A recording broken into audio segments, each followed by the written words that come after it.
Hello नमस्कार, मी भाग्यश्री आणि तुमचं खूप स्वागत करते। तर आज मी तुम्हाला झटपट असं फोडणीचं वरण दाखवणार आहे। जर कोणाला स्वयंपाक येत नसेल किंवा कोणी बॅचलर असेल, कुठं घरापासून लांब असेल, त्या लोकांसाठी तर खूपच उपयुक्त अशी ही वरणाची रेसिपी आहे।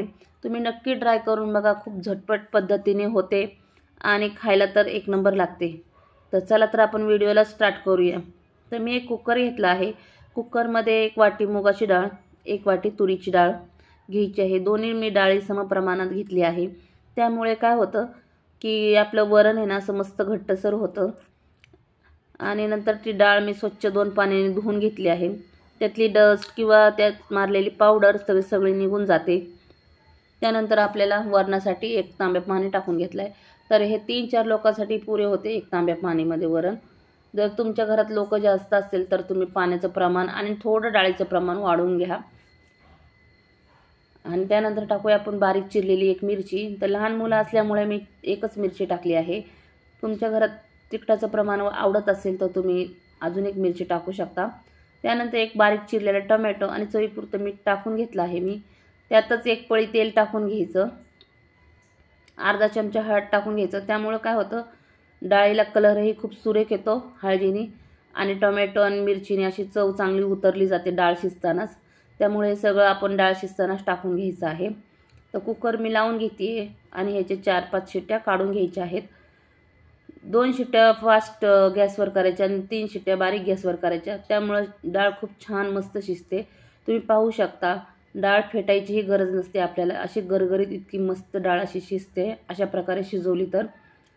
चला तर आता फोडणीची तयारी करूया आपण। फोडणीचं वरण म्हटलं तर फोडणी तर मस्त झटकेदार व्हायलाच पाहिजे। तर मी 1 पातेलं घेतलं आहे। पातेलं छान गरम झालेलं आहे।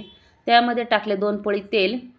तेल चांगलं गरम झाले की त्यात टाकायचं अर्धा चमचा मोहरी। मोहरी चांगली तडकू द्यायची आहे। मोहरी अशी फुलून अशी वरती आली पाहिजे।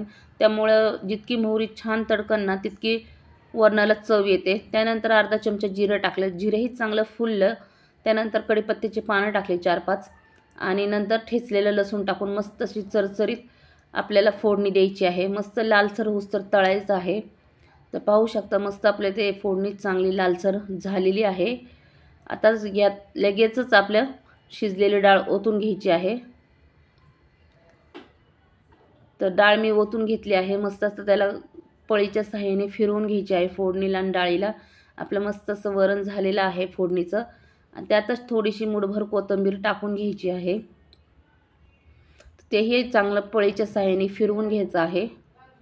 तर हा पांढरा पांढरा फेस दिसतो ना, ते थोड्या वेळाने जर तुम्ही 10-15 मिनिटं ही डाळ शिजवली ना तो निघून जातो पांढरा फेस सगळा। जोपर्यंत पांढरा फेस जात नाही तोपर्यंत गॅस बंद करायचं नाही। तर खूप छान असं वरण लागतं हे।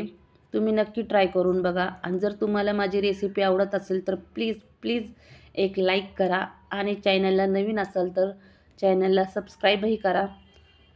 तर हे बघा, आता छान आपलं वरण झालेलं आहे। तर पाहू शकता पांढरा फेस कमी झालेला आहे। अजून 1-2 मिनिटभर मी शिजवून घेणार आहे याला असंच। तर पाहू शकता सगळा पांढरा फेस निघून गेला आहे। तर हे आपलं वरण खाण्यासाठी तयार आहे। तर कशी वाटली तुम्हाला रेसिपी तुम्ही नक्की कमेंट मला एकदा सांगा। तर मी गरम गरम असा कोलमचा भात घेतला आहे। त्यावर हे वरण पूर्ण पसरून घ्यायचं आहे गरम गरम आणि त्यावरच 2 चमचे तुपाचे टाकून घ्यायचे। तर खूप छान असं लागतं हे असं प्रकारे खाल्लं तर। तुम्ही नक्की ट्राय करून बघा ही रेसिपी आणि कशी वाटली कमेंटमध्ये सांगा। आणि आवडली तर प्लीज लाईक करा, कारण की तुमच्या 1 लाईकनी खूपच प्रोत्साहन मिळतं। तर भेटूया आपण पुढच्या व्हिडिओमध्ये।